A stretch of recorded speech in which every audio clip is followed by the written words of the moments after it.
تو آپ کیا سمجھتے کہ پھر وہ صرف ایک چھوٹے سے ملک کے اندر وہ گزارا کرتا اور اسی تک منحصر رہتا؟ ہرگز نہیں. ان کے عزائم بڑے تھے، خطرناک تھے، خون ریزی کے تھے. وہ بڑھ کر کے ہمارے ملک کی طرف آتے.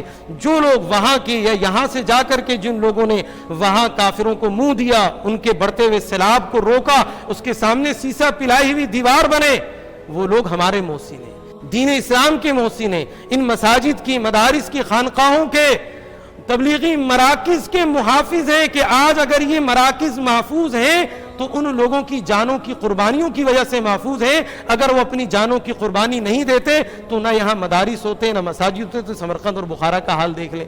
اب یہ اتحاد اور اتفاق کی فضا کس طرح قائم ہوگی؟ اس کے لیے ہمارے حضرت نے جو ہے ایک بہت آسان سی ترتیب بتلائی ہے کہ بات تو ہر آدمی کرتا ہے لیکن اس کی کوئی عملی پہلو دے.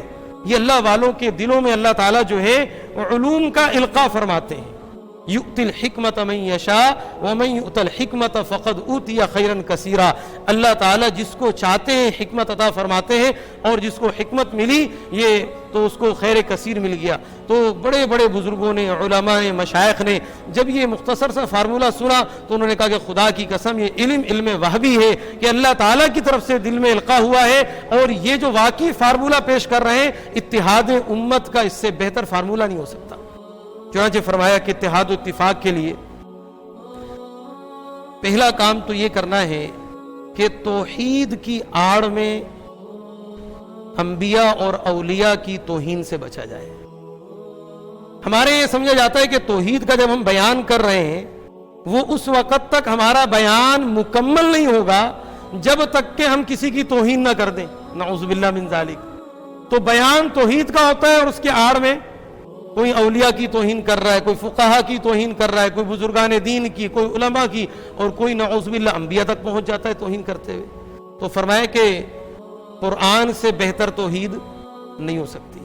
توحید وہ بیان کرو جو قرآن نے بیان کی ہے. تو قرآن نے انبیاء کی عظمت اور فضیلت کو بیان کیا ہے یا توہین کو بیان کیا؟ نعوذ باللہ.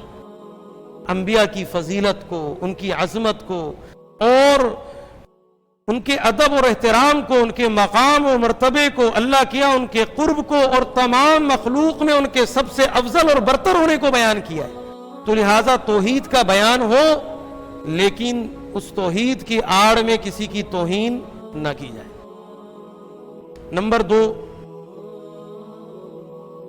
عقیدت اور محبت کے پردے میں شرک سے اور بدعت سے بچا جائے. وہی عقیدت اور محبت عند اللہ قبول ہے جو صحابہ کرام نے رسول اللہ صلی اللہ علیہ وسلم کے ساتھ کر کے دکھلائی. رسول اللہ صلی اللہ علیہ وسلم سے بڑھ کر کوئی محبوب نہیں ہو سکتا مخلوق میں، اور صحابہ سے بڑھ کر کے کوئی سچا عاشق اور حبیب نہیں ہو سکتا. تو لہذا صحابہ کرام نے جو برتاؤ کیا رسول اللہ صلی اللہ علیہ وسلم کے ساتھ، محبت میں، عقیدت میں، اپنی جان تک نچھاور کر دی، گھر بار چھوڑ دیے، بیویوں کو بیوہ کرا دیا، بچوں کو یتیم کرا دیا. ہماری عقیدت اور محبت بھی اسی دائرے کے اندر ہو. اس دائرے سے باہر نکل کر ہم عقیدت اور محبت کی آڑ میں شرک نہ شروع کر دیں، ہم بدعات اور خرافات نہ شروع کریں. وہی محبت کریں جو قرآن اور حدیث سے ثابت ہے. نمبر 3، تحقیق کی آڑ میں توہین، تحقیق کی آڑ میں فقہائے کرام، ائمہ مجتہدین، اسلاف کی تحقیر اور تنقید سے بچا جائے. ایک آدمی کہہ رہا ہے میری تحقیق یہ ہے، اور اس تحقیق کی آڑ لے کر کے وہ سلف صالحین کی، فقہائے کرام کی، ائمہ مجتہدین کی تنقید کر رہا ہے. ان کو نعوذ باللہ مورد الزام ٹھہرا رہا ہے کہ وہ لوگ تو جی حدیث ہی نہیں جانتے تھے، وہ لوگ تو دین کو ہی نہیں جانتے تھے، ان کی سمجھ سے زیادہ میری سمجھ ہے.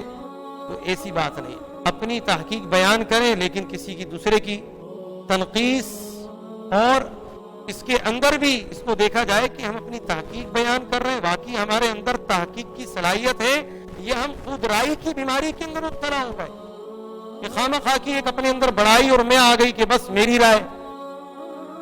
اور نمبر 4، آخری بات ہے، بڑی اہم بات ہے، فرمایا کہ چوتھی بات یہ ہے امت کے اندر اتحاد اور اتفاق پیدا کرنے کے لیے کہ دین کے کسی دو شعبوں کو آپس میں تقابلی انداز کے اندر نہ پیش کیا جائے.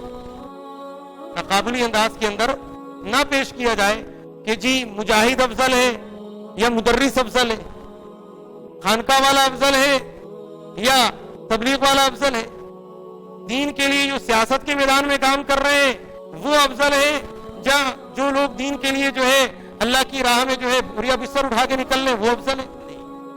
یہ اس طرز پر دین کو بیان کرنا یہ بگاڑ کا سبب ہے، یہ افتراق کا سبب ہے، یہی انتشار کا سبب ہے کہ آپ اپنے شعبے کے فضائل بیان کریں لیکن اس فضیلت کو بیان کرنے کے لیے دوسرے کو آڑ اور دوسرے کو تقابل میں لے کر کے نہ آئے کہ آپ یہ سمجھیں کہ ہمارے شعبے کی فضیلت اس وقت تک ثابت ہی نہیں ہوگی جب تک کہ ہم دوسرے شعبے کو نیچا کر کے نہ دکھائیں. یہ غلط طریقہ ہے. اور اس طریقے پر آپ نے کہیں دیکھا قرآن کے اندر کہ اللہ تعالیٰ جو ہے جہاد کی فضیلت بیان کرتے ہوئے جو ہے وہ حج کی فضیلت کو کم کر کے بتلا رہے ہیں کہ جہاد افضل ہے اور حج سے بھی افضل ہے. نہیں دیکھا آپ نے اس طرح قرآن میں؟ یہ نماز افضل ہے وہ روزے سے بھی افضل ہے. دیکھا آپ نے قرآن میں کہیں اس طرح کا انداز؟ اللہ تعالیٰ نے اعمال کے فضائل کو بیان کیا، ان کے ثواب کو بیان کیا، ان کے اجر کو بیان کیا، ان کو چھوڑنے پر وعیدوں اور عذاب کو بیان کیا، لیکن کہیں پر بھی دو اعمال کو آپس میں تقابل کے انداز میں بیان نہیں کیا کہ فلاں عمل افضل ہے فلاں مفضول ہے. کوئی افضل اور فاضل نہیں ہے. دین کا ہر عمل اپنی جگہ اہم ہے. جیسے گاڑی کے چار پہیے میں کوئی یہ نہیں کہہ سکتا کہ جی اگلا پہیے پر کیونکہ انجن چل رہا ہوتا ہے تو اس لیے اگلے پہیے کی جو ضرورت ہے پچھلا جو پنچر والے سے بنانا لے کر لگا دو تو بھی چل جائے گا، یا پچھلا نہ بھی ہو تو ویسے بھی چل جائے گا. یہ کوئی بات عقل مندی کی نہیں ہے. جب چاروں پہیے ہوں گے تو گاڑی چلے گی. دین کے تمام شعبے جب طاقتور ہوں گے تو دین کا بیلنس قائم ہوگا، دین سربلند ہوگا، دین عزت مند ہوگا، دین دنیا کے اندر غالب آئے گا، اللہ کا کلمہ دنیا کے اندر سربلند ہوگا اور مسلمان دنیا میں بھی آخرت کے اندر بھی سرخرو ہوں گے. اب یہ جو باتیں ہیں یہ بات سے نکل کے ہمارا عمل بن جائے. باتیں تو جو میں نے بیان کی یہ ساری اپنے شیخ و مرشد حضرت مفتی سید مختار الدین شاہ صاحب دامت برکاتہم العالیہ کی باتوں کو کچھ اپنے الفاظ کے پرائے میں، باقی الفاظ بھی تقریباً وہی ہیں. ایسی حضرت شاہ صاحب تقریباً الفاظ بھی حضرت کے ہی ہیں. میں تو سبق سنا رہا ہوں گویا کہ آپ کے سامنے، میں کوئی خطیب مقرر کوئی بڑا وہ نہیں ہوں. میں نے تو اپنے شیخ سے سنا ہوا سبق آپ کو سنایا ہے، تو جو کمی بیشی ہوئی اللہ معاف فرمائے. تو اب یہ سبق تو رٹ لیا، میں نے بھی سنا دیا، آپ نے بھی سن لیا، لیکن یہ باتیں ہمارے عمل کے اندر آ جائیں، یہ عمل میں آئیں گی. یا ایھا الذین آمنوا اتقوا اللہ وکونوا مع الصادقین. اللہ والوں کی معیت، ان کی صحبت، ان کے ساتھ مجالست، ان کے ساتھ رہنے سے، ان کے سامنے زانوئے تلمذ اختیار کرنے سے، جیسا کہ صحابہ قرآن پڑھ کے صرف صحابہ نہیں بنے بلکہ صحابی بننے کے لیے رسول اللہ صلی اللہ علیہ وسلم کی صحبت شرط ہے، اسی طرح اللہ والا بننے کے لیے اللہ والوں کی صحبت شرط ہے. اللہ والوں کی صحبت اٹھانے کا ایک انتہائی نادر موقع پیش آیا ہے کہ یہ جو ابھی اسی مہینے کی 15 تاریخ آ رہی ہے، 3 دن کا اجتماع ہے کوہاٹ کربوغا شریف کے اندر. دارالایمان والتقویٰ کے نام سے جامعہ زکریا کربوغا شریف کے اندر ایک بہت بڑا دینی مرکز قائم ہے. وہاں 3 روزہ اجتماع 15، 16، 17 اور 18 کی صبح میں دعا ہے. اکتوبر کی تاریخ یہ عالمی اصلاحی روحانی اجتماع ہو رہا ہے جس کے اندر دنیا بھر سے علماء کرام آئیں گے، ان کی اصلاحی بیانات ہوں گے، مجالس ذکر ہوں گی، مراقبے ہوں گے، دعائیں ہوں گی، اور دین کو ہمارے عمل کے اندر پیدا کرنے کی کوشش کی جائے گی. اس کی دعوت دینے کے لیے ہم آپ حضرات کو آئے ہیں کہ دیکھیں یہ موقع ہم کہیں کہ اگلے سال اجتماع میں شرکت کر لیں گے، نہ معلوم اگلے سال تک ہم ہوں یا نہ ہوں، اگلے سال تک یہ نظام ہو یا نہ ہو، اگلے سال تک یہ حالات ہو یا نہ ہو، آپ کے سامنے ہے دنیا کی بدلتے ہوئے حالات. تو لہٰذا جو موقع مل رہا ہے اس کو غنیمت جانے اور اس موقع سے فائدہ اٹھا لیں.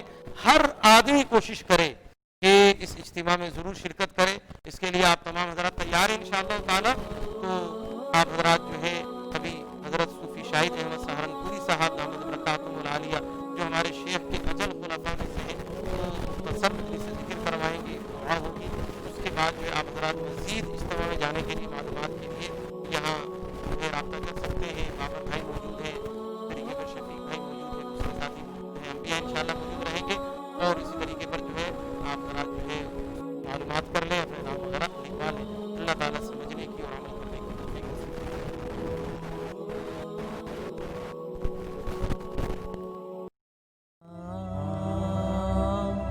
نافع ٹی وی، بدل دے زندگی.